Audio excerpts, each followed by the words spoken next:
Here's how to use and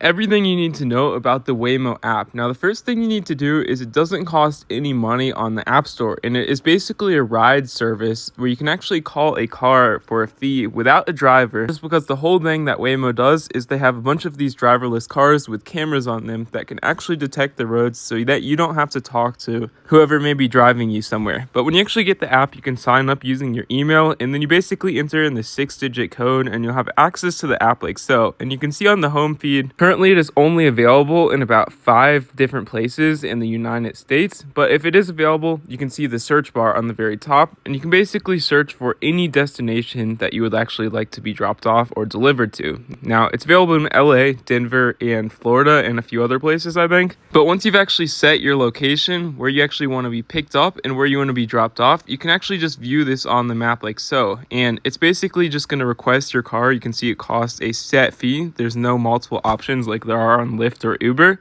And you can actually modify it if you want more trunk space or if you want to unlock it with the app when your car gets here, because that's how you actually get in the car so no one else can. And you can basically see it's an 11-minute drive and costs $27. So yeah, that's basically how it works. And you can add multiple stops and choose your pickup time if you want to reserve it in advance. Or if you just go back on this app like so, just to the home screen, you click on My Car, you can actually modify this, the audio settings if you want to play music in the car, adjust the temperature, the fans, the amount they're actually playing, and you can basically give feedback to the ride if there were errors with the car, road issues, or any passenger screenings, just like so. There's no one else in the car, it's only you.